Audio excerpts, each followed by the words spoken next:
안녕하세요. 저는 A성학원에서 수학 가르치고 있는 선생 이민우입니다. 오늘 할 건 뭐냐면 우리 지난 시간까지 집합이랑 명제의 중단원 문제를 정리를 했어요. 오늘은 뭐 할 거냐면 대단원 문제를 정리하고 그걸 정리한 바탕으로 여러분들이 연습을 좀 많이 하시면 될 것 같아요.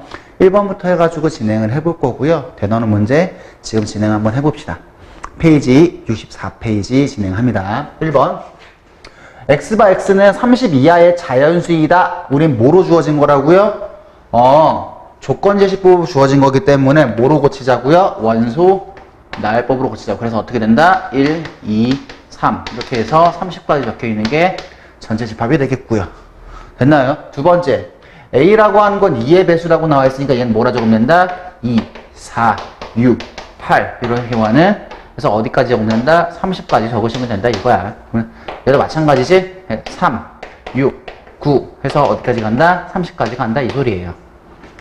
그러면 A와 B의 교집합의 원소의 개수를 구하라고 하는 거잖아. 그러면 A와 B의 교집합의 원소의 개수를 구한다 라고 생각을 하면 제발 2의 배수이면서 동시에 3의 배수인 게 뭐의 배수죠? 6의 배수지? 그러면 1부터 30까지 6의 배수는 총 몇 가지가 있다? 총 5개가 있다. 이런 식으로 체크하시면 끝. 그 다음 2번은 우리 중단원에서 한번 봤던 문제다. 가보자. A라고 하는 거는 지금 2, 3, 5, 7, 11, 13, 17 이렇게 가고 있고요. B라고 하는 건 지금 뭐라 적혀 있냐면 30의 약수니까 1, 2, 3, 6,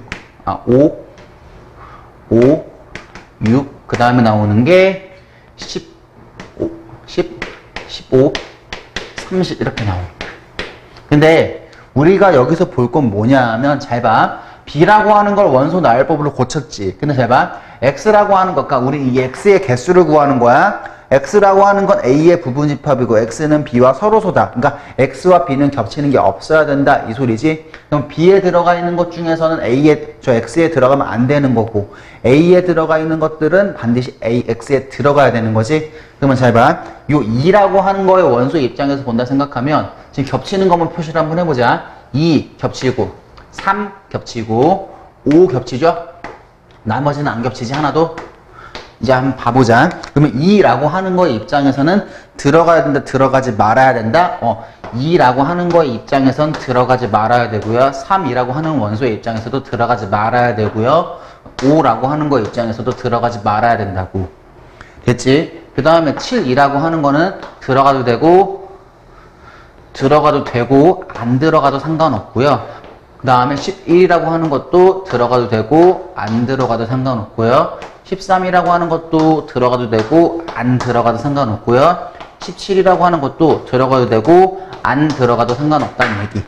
그러면 2라고 하는 거의 원소의 입장에서 선택지가 몇 개가 있고 1개 있고 3도 1개, 5도 1개, 7은 2개, 11 2개, 13 2개, 17 2개. 그래서 총 몇 개다? 16개다. 이런 식으로 체킹하시면 답. 됐지? 뭔 말인지 아시겠죠? 그래서 잘 들어봐. 그럼 너희가 알고 있는 공식으로 정리를 한다 생각하면 A의 총 원소의 개수라고 하는 건 2의 7승 개에서 겹치는 거 3개 빼라고. 그래서 2의 4승이므로 16이다. 이런 식으로 정리하시면 됐죠?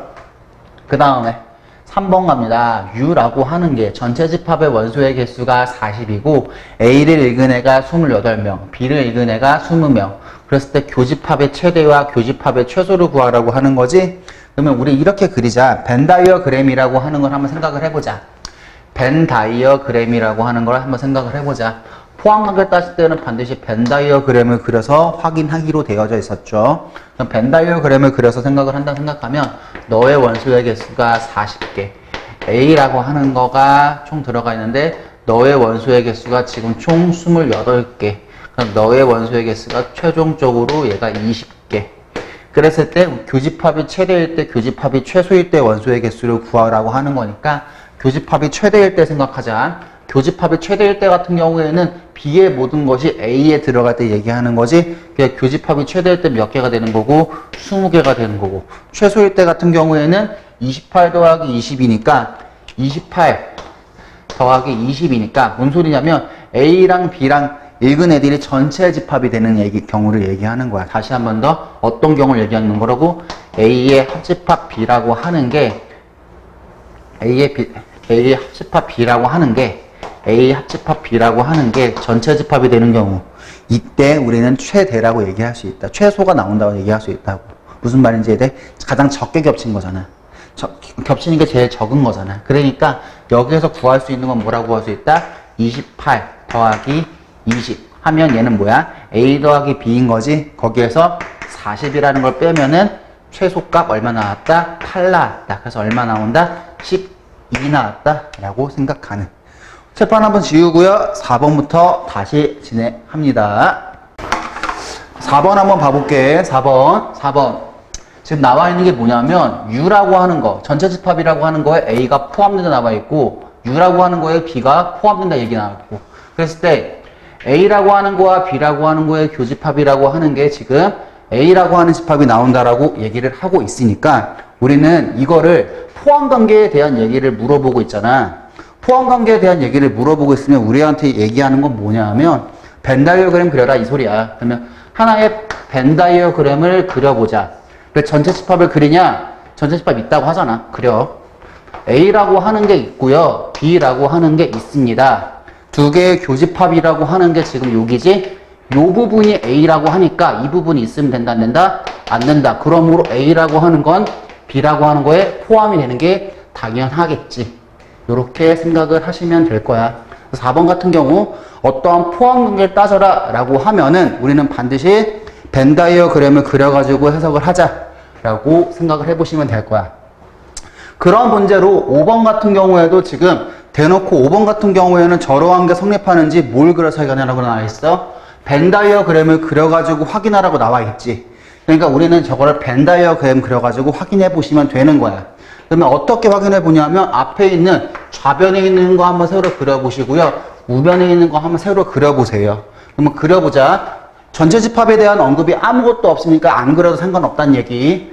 A라고 하는 게 여기 있을 거고, B라고 하는 게 여기 있을 거고, C라고 하는 게 여기 있습니다.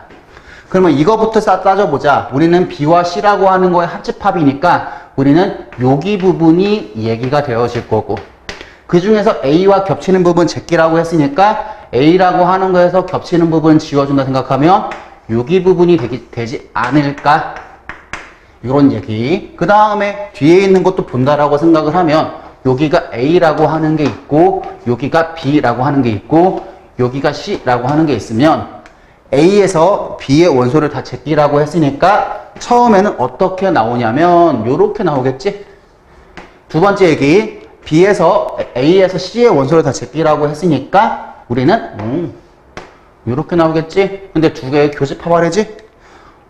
테두리 칠해지는 거 겹치는 게 어디야? 여기지?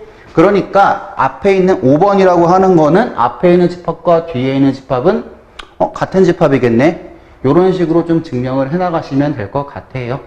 이제 5번 같은 경우에는 너희 보고 뭘 그려보라고 했던 거지? 벤 다이어그램을 좀 그려보라고 했던 거지? 그러니까 벤 다이어그램을 그려가지고 확인해 보시면 되는 거임. 여기까지 정리됐지? 다음 6번 갑니다. 6번. 우리가 이런 식으로 적혀져 있는 거 우리는 뭐로 줬다라고 얘기를 한댔지? 조건제시법으로 줬다고 얘기를 한댔지? 조건제시법으로 줬다라고 생각을 하면 우리는 뭐라 생각하냐면 반드시 원소나열법으로 고쳐가지고 생각을 하자. 왜냐하면 저렇게 주어져 있으면 우리 원소 간의 포함관계를 표현하기 힘들잖아. 그러니까 원소가 뭐가 있는지부터 구체적으로 알고 난 다음에 뭐를 접근하자 이 소리야. 그럼 얘 같은 경우에는 어떻게 되냐면 1, 2, 3, 땡땡땡 10. 원소나열법 같은 경우에는 앞에 있는 3개만 가지고 규칙이 표현되면 3개까지 적고 나머지는 땡땡땡으로 표현한다.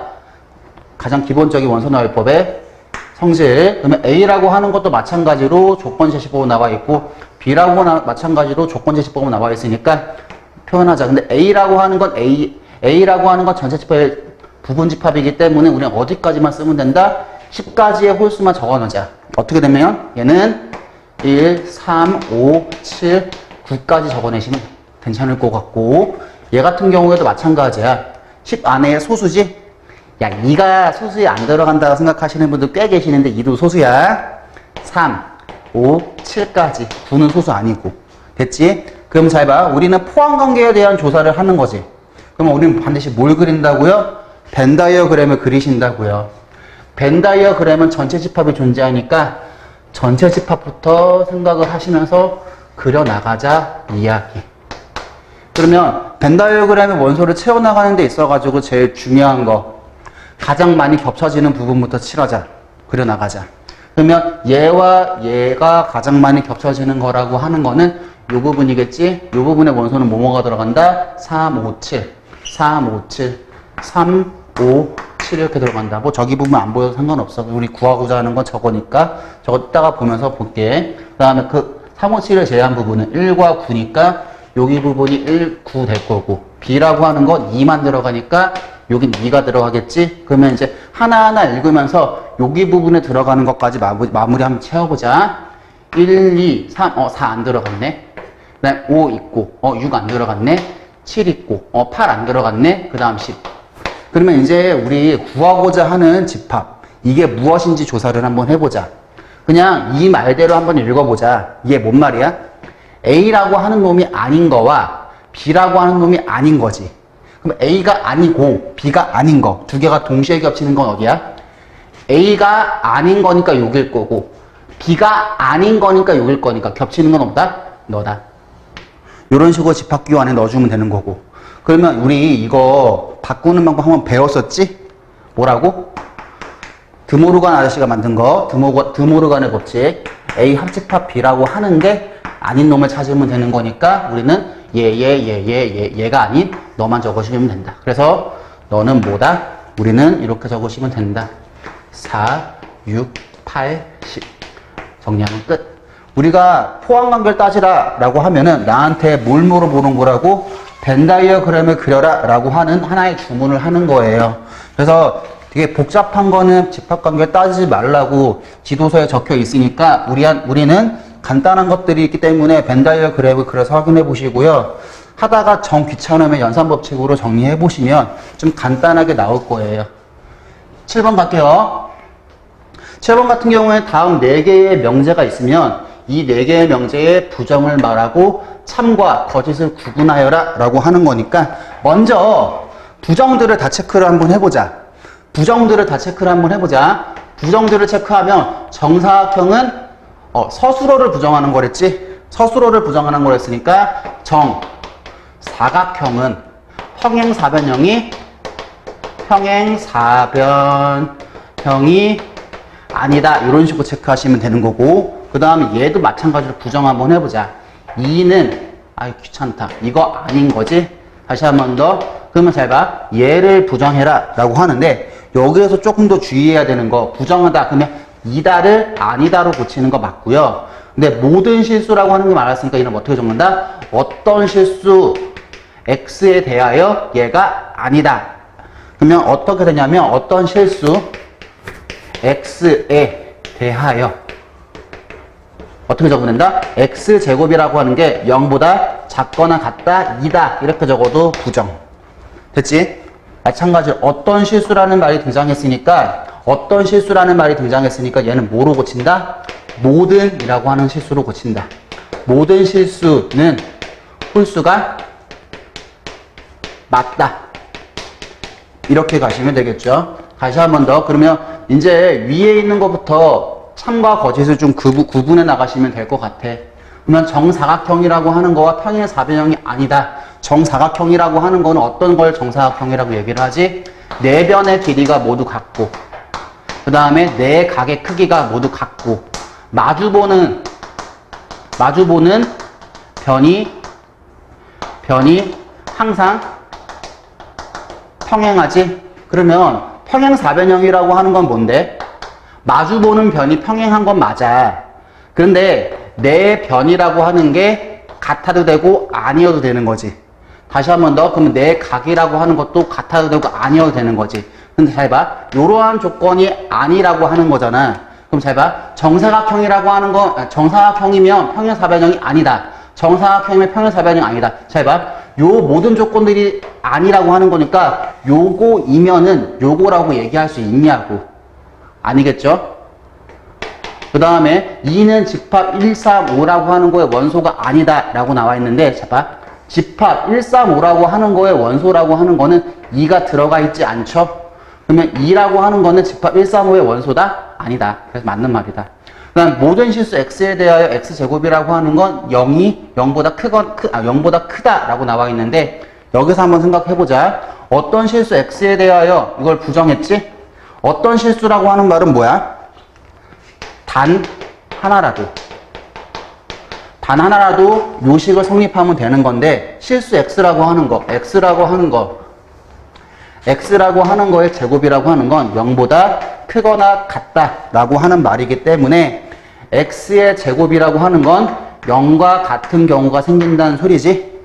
그러니까 어떤 실수 x에 대하여 x제곱이라고 하는 건 0보다 작거나 같다라고 하는 말은 맞는 말이라고. 왜? 0과 같은 경우가 생기잖아. 그 다음에 4번 봐봐. 어떤 실수 x는 홀수가 아니다. 어떤 실수 x는 홀수가 아니다. 이 소리잖아. 어떤 실수 x는 홀수가 아니다 해서 모든 실수로 바뀐다. 그러면 모든이라는 말을 우리는 어떻게 해석하자? 그렇지? 앞에서 모든이라는 말을 어떻게 해석하자? 빠짐없이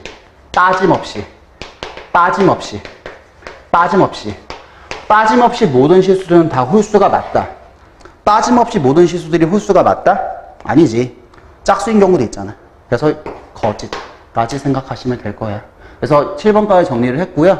우리 8번부터는 칠판 한번 다시 정리하고 그 다음에 들어갈게요.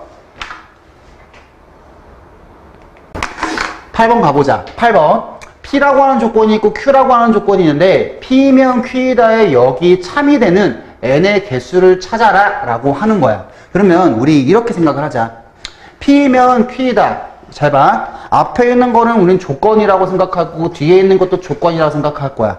조건이면 조건이다 이렇게 연결되어 있는 명제라고 하는 거는 우리는 반드시 뭐로 구분했냐면 참고시를 뭐로 구분했냐면 진리집합의 포함관계로 구분했던 거 앞에서 기억하셔야 되는 거야. 그러면 우리는 여기라고 하는 거니까 우선 명제를 만들자. 어떻게 만들면 되는 거? 여기라고 하는 거는 Q이면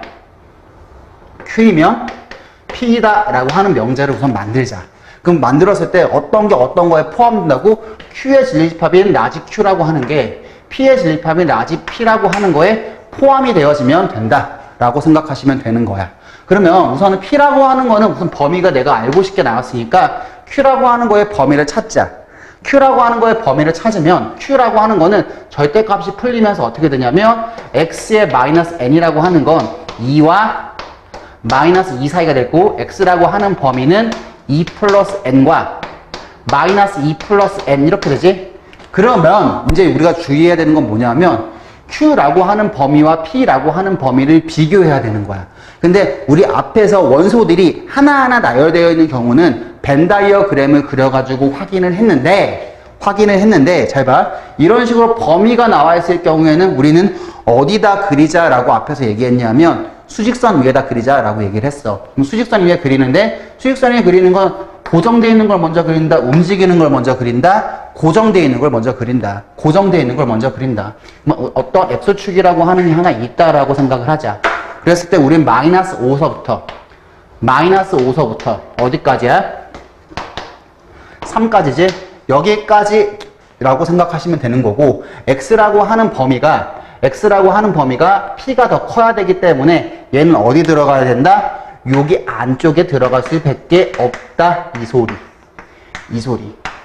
요거는 이해 가능할 거고 어차피 둘 다 등호가 들어가 있기 때문에 등호 구분할 필요 없고 우리가 생각해야 되는 건 뭐다? 마이너스 5라고 하는 거와 마이너스 2 플러스 N이라고 하는 걸 비교하면 이렇게 될 거고 다시 한번 더 2 플러스 N이라고 하는 거와 3이라고 하는 걸 비교하면 이렇게 될 거고 그럼 두 개 연립해서 문제를 정리하시면 될 거야. 넘어가면 마이너스 3이니까 N이라고 하는 건 마이너스 3보단 커야 되고 N이라고 하는 거는 1보다 작아야 되므로 총 몇 개가 생길 수 있다? 이거 세는 방법도 나랑 했던 친구들은 좀 알 건데 세는 방법 한번 했었지? 어떻게 했었지? 큰 거에서 작은 거를 뺀 다음에 둘 다 등호가 있으면 더하기 1을 했었지? 총 몇 개가 된다? 5개가 된다. 이런 식으로 좀 정리를 해보시면 될 거고 그 다음에 9번 같은 경우에는 우리가 옳은 명제들을 찾아라 이 소리야.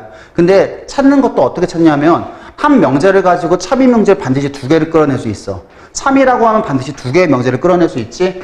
이게 참이기 때문에 얘가 참이기 때문에 반드시 참인 명제 하나 끌어내자. 뭐? 대우 명제지? not Q이면 P이다. 이거 하나랑 Q이면 not R이다.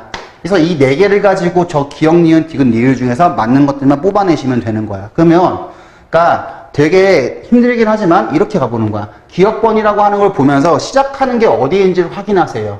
시작하는 게 여기 있네요. P로 끝나는 거, P로 끝나네. 그래서 맞는 거라고. 됐지? 그 다음에 시작하는 게 어딘지를 확인하세요. Q로 시작하네요. Q로 시작하면서 R로 끝날 수 있는 게 있어요? 이어지는 것조차도 없네? 땡이라고. 그 다음에 디귿번 가보자. R로 시작하면서 P로 끝날 수가 있는데 있냐고. R로 시작을 하네요. R로 시작하는데 Q를 거쳐서 P로 가지, P로 가진 않지? 그러니까 얘는 뭐라고? 틀린 말이라고. 됐지? 다시 한 번 더. R로 시작하면서 P로 갔으니 아까 맞지? 그래서 이거 맞는 거라고. 답 몇 번? 기역, 리을 이렇게 체크하시면 된다. 이 소리. 됐지? 그 다음 10번 갑니다. 10번. 10번 같은 경우에는 선생님 같은 경우에는 얘를 막 숫자로 개인적으로 두고 그렇게 가는 걸 굉장히 싫어해. 그래가지고 교과서에서는 뭐 얘가 뭐 홀수일 때는 뭐 2n 플러스 1 막 이렇게 나와 있고 짝수일 때 막 2n 이렇게 나와 있는데 그러지 말고 그냥 한국말로 적어. 얘네 힘들면 한국말로 적어. 그럼 잘 봐. 홀수이면 얘도 짝수이다. 홀수이면 짝수이다 이 소리지. 홀수이면 짝수이다 이 소리지. 그럼 잘 봐. 어디까진 가정일까? 여기서부터 여기까지는 가정이야. 그 다음에 여기서부터 여기까지는 결론이야. 그럼 가정이라고 하는 거의 진리집합이 결론이라고 하는 거의 진리집합에 포함되면 우린 참이라 얘기하고 그러지 않으면 거짓이라고 얘기하지? 그러면 생각을 해봐. 얘가 A제곱이라고 하는 게 있고 B의 제곱이라고 하는 게 있고 홀수지. 그럼 잘 봐. 홀수가 나오려고 하면 어떻게 나와야 되냐면 A라고 하는 게 A제곱이라고 하는 게 짝수가 되고 B제곱이라고 하는 게 홀수가 되는 경우가 있을 거고 반대로 A제곱이라고 하는 게 홀수가 되고 B제곱이라고 하는 게 짝수가 되는 경우가 있을 거야. 그럼 생각해보자. 가정이라고 하는 데에서만 생각을 할 거야. 가정이라는 데서 생각을 하면 A제곱이라고 하는 게 뭐가 되고 홀수가 되는 동시에 B제곱이라고 하는 게 짝수가 돼야 될 거 아니야. 맞아? 그러면 A제곱이라고 하는 게 홀수가 되는 동시에 B제곱이라고 하는 게 짝수가 돼야 되기 때문에 홀수가 어떤 수를 제곱해서 홀수가 되려고 하면 A는 반드시 뭐가 돼야 될 수밖에 없고 홀수가 될 수밖에 없고 B는 반드시 뭐가 될 수밖에 없다? 짝수가 될 수밖에 없다. 이렇게까지 가정을 생각을 해보고 결론이라고 하는 걸 생각을 하면 결론 같은 수 두 번 곱해서 짝수 되는 건 짝수밖에 없잖아. 결론이라고 생각을 하면 A라고 하는 거가 짝수고 A라고 하는 게 홀수여도 상관없고 B라고 하는 게 짝수여도 상관없으니까 우선은 요게 여기 들어가는 거 하나는 맞고 두 번째 두 개를 바꿔 생각하자. 두 개를 바꿔 생각하면 A제곱이라고 하는 게 짝수고 B제곱이라고 하는 게 홀수일 때 있으니까 A가 짝수고 B가 홀수겠네.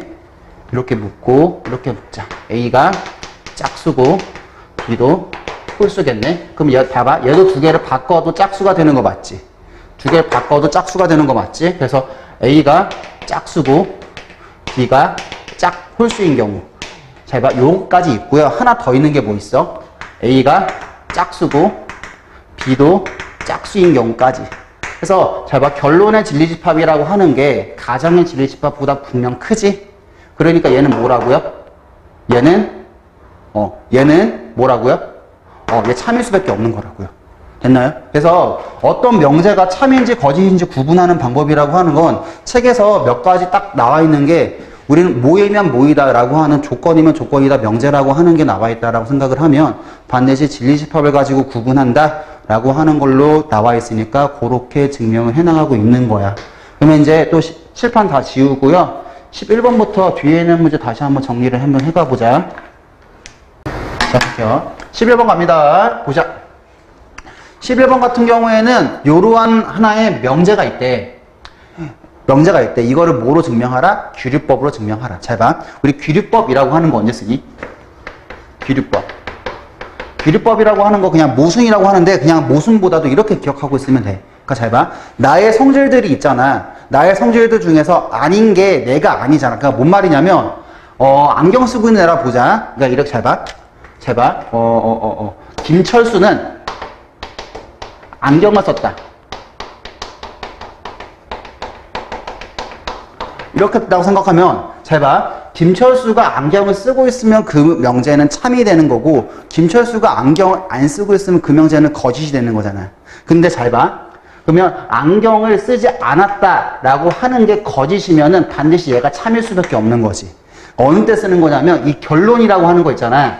결론이라고 하는 게 양 끝으로 갈라질 때 쓰는 게 귀리법이야. 그러니까 뭔 말이냐면 잘 봐. 적어도 2명은 생일이 같다라고 하는 거는 잘 봐. 2명 이상은 무조건 다 같다는 소리지. 그럼 몇 명은 달라야 된다? 1명만 같은 게 아니면 되는 거라고. 무슨 말인지 돼? 그러니까 뭔 말이냐면 이러한 결론의 반대말이라고 하는 게 어떤 하나만 존재할 때 혹은 하나 또는 2개. 그러니까 내가 위에 있는 걸 증명하는 것보다 아래에 있는 걸 증명하는 게 쉬운 경우에는 이런 식으로 증명을 해나간다라고 생각하면 돼. 그러면 나는 뭘 증명해 나갈 거냐고? 나는 적어도 2명은 생일이 같다라고 했으니까 이거의 반대말은 뭐라고? 한 명만 생일이 같다. 이렇게 반대말로 적어놓고 나서 저게 거짓인지 밝히면은 반대말은 다 참이 되는 거라고.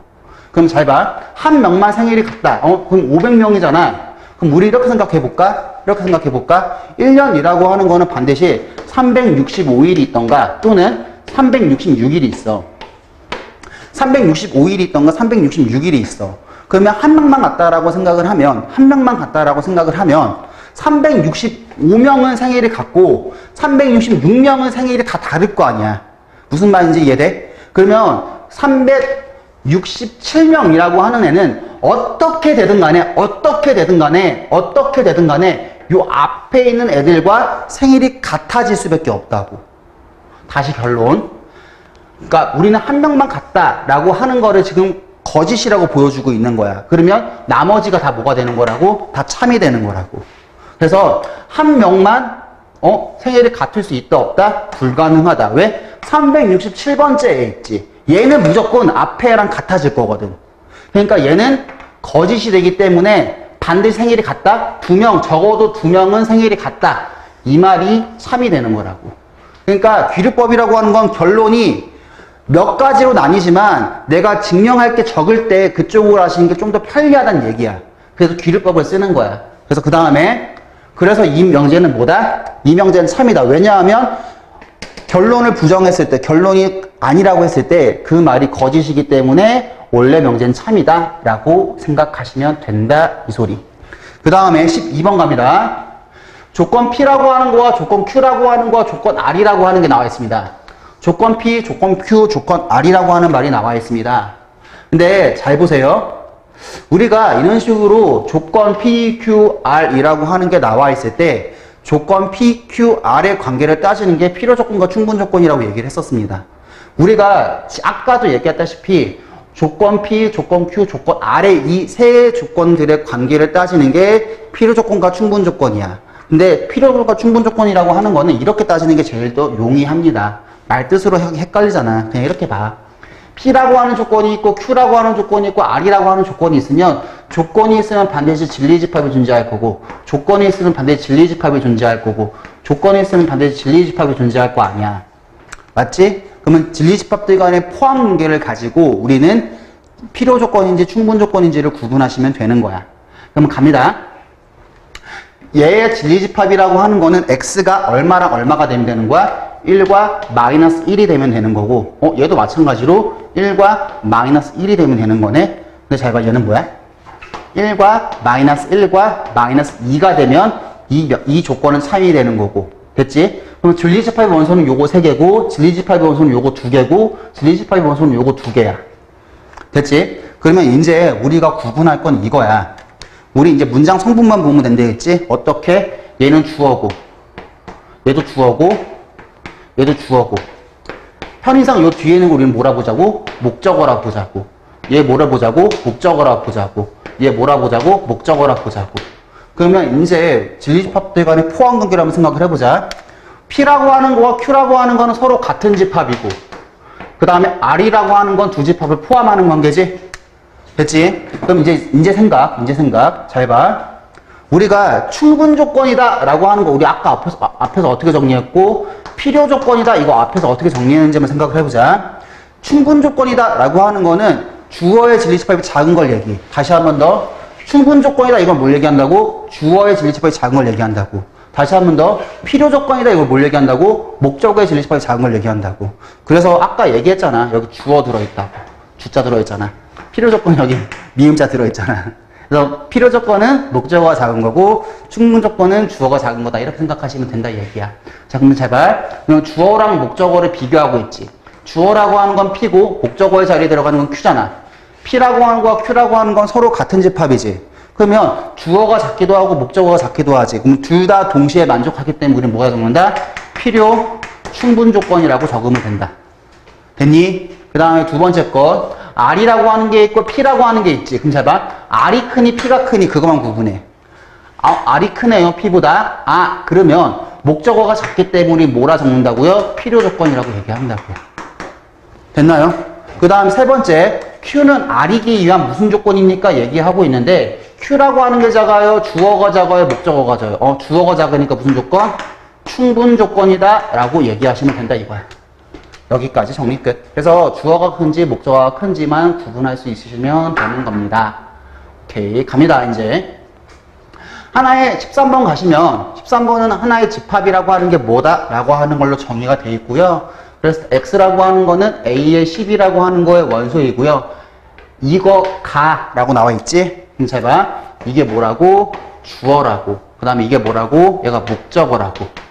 그러면 잘 들으세요. 잘 들으세요. 충분 조건이기 때문에 어느 게 더 작은 거라고요? 주어가 더 작은 거라고요. 됐나요? 그럼 앞에 있는 요 X라고 하는 거가 있으면 여기 있는 요 K가 얼마인지 모르겠어. 근데 여기에 들어가는 모든 X가 여기에 다 들어갈 수 있어야 되는 거라고. 그러면 K의 최소값이라고 하는 거 얼마겠니? 그럼 얘랑 같아질 때가 얘가 최소가 아닐까? 뭔 말인지 이래? 그럼 K가 얼마일 때라고? 10일 때라고. 여기까지 정리하고 뒤에 문제 다시 한번 쓰면서 봅시다. 가자. 갑니다. 여기 A라고 하는 거에 그러니까 앞에 있는 거 다시 가자.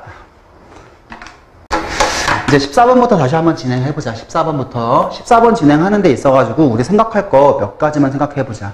부등식을 증명해 나가는 과정은 총 3가지가 있다라고 교과서에 소개되어 있고 우리는 이 3가지 중에서 한 가지 마지막에 있는 건 지수를 배워야 좀 하기 편하고 앞에 있는 2가지는 좀 하기 힘들 거야. 그러면 잘 봐. 앞에 있는 2가지는 어떻게 증명을 해나가는 거냐면 어떤 복잡한 식이 나와 있으면 빼가지고 부호 비교한다. 그 다음에 루트나 절대값이 붙어있는 거는 빼가지고 부호 비교한다. 제곱해서 빼서 부호 비교한다. 세 번째는 나눠서 1과 비교한다. 이 3가지로 정리를 하면 돼. 그러면 가자. 그러면 양면에 루트가 붙어있기 때문에 제곱해서 빼서 부호를 비교하자. 제곱하면 A의 플러스 2배 루트의 A의 B의 플러스 B가 될 거고 얘 제곱하면 어떻게 되냐면 여기에다가 마이너스라고 하는 거 붙이면서 여기에다가 뒤에 A의 플러스 B라는 게 이렇게 있을 거 아니야. 그러면 A라고 하는 거 2개 날라가고 B라고 하는 거 2개 날라가면 어차피 2배 A, B라고 하는 거 A도 양수고 B도 양수기 때문에 제가 무리수가 아니고 루트 안에 있는 숫자가 어차피 성립하기 때문에 그냥 루트는 무조건 양수일 거 아니야. 양수로 참고하시면 될 거고 그러니까 가운데 거 그대로 따라가기 때문에 얘는 그냥 맞는 말이다 라고 생각하시면 돼. 두 번째 얘도 마찬가지야. 절대값 붙어있는 거 그냥 쫄지 말고 그냥 제곱하세요. 제곱하시면 앞에 있는 거 절대값 A의 제곱이니까 A의 제곱 이렇게 될 거고 두 번째는 2배의 절대값 A 절대값 A 곱하기 절대값 B는 절대값 A, B의 절대값입니다. 플러스 B제곱 이렇게 될 거고 그 다음 마이너스가 되면서 뒤에 있는 게 뭐가 붙는다? A의 제곱에 마이너스 2배 A의 B의 플러스 B제곱 이렇게 된다 이거야.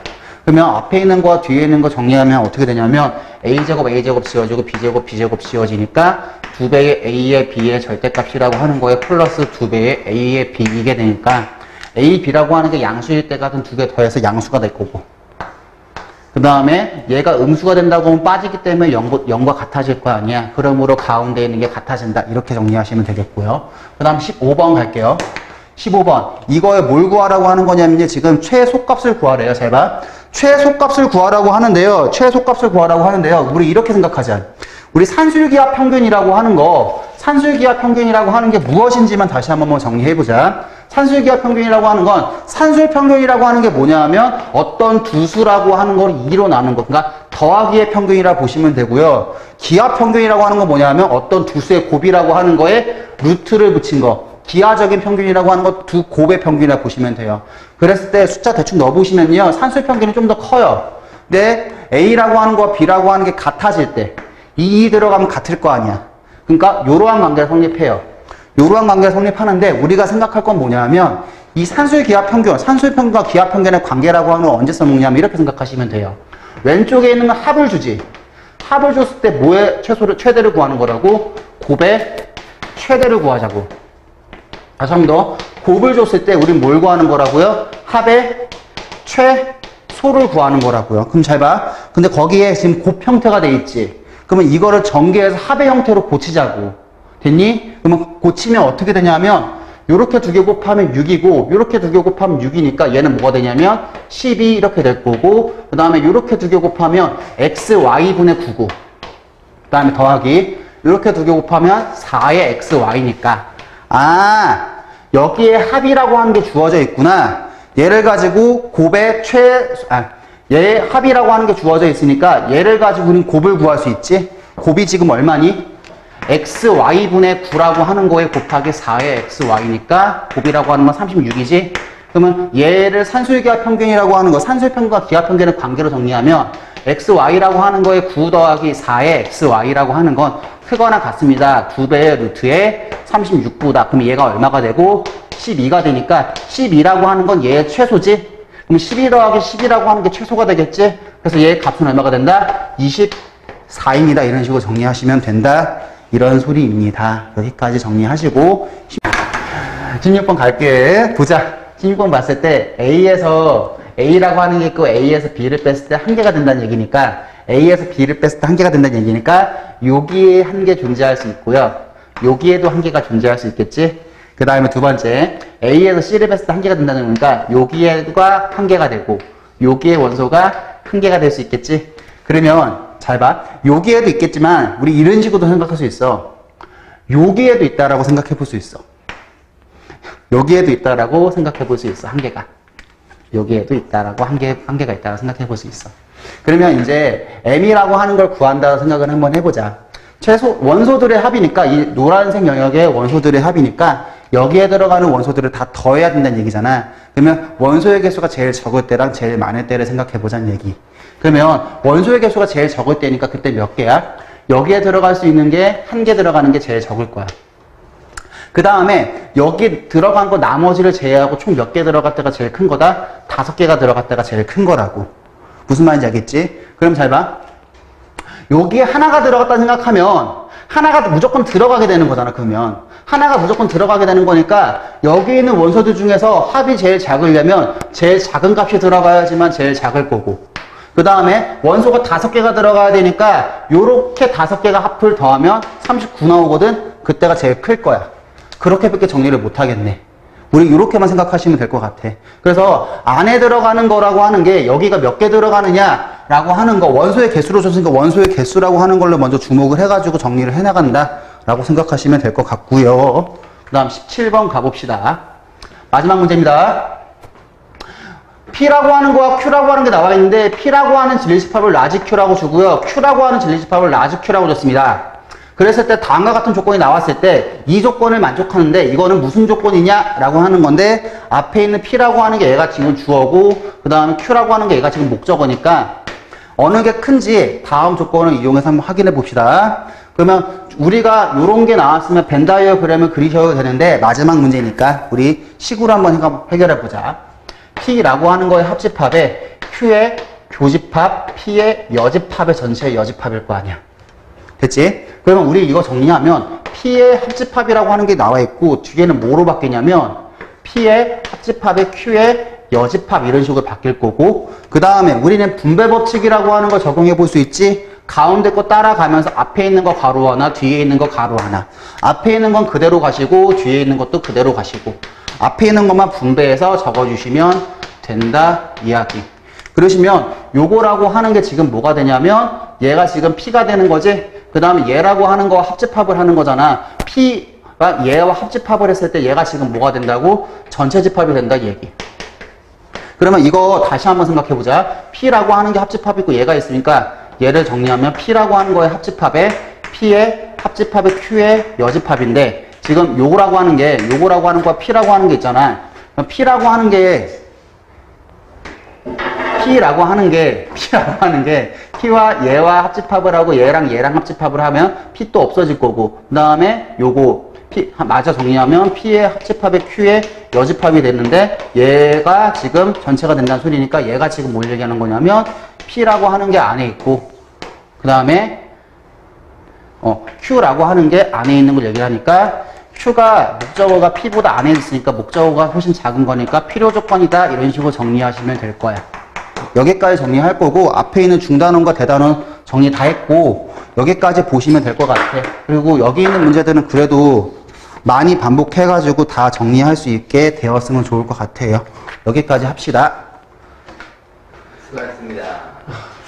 네. 잘했어요? 네. 회식을. 2시간만? 이게 또 엄청 스피드하게요.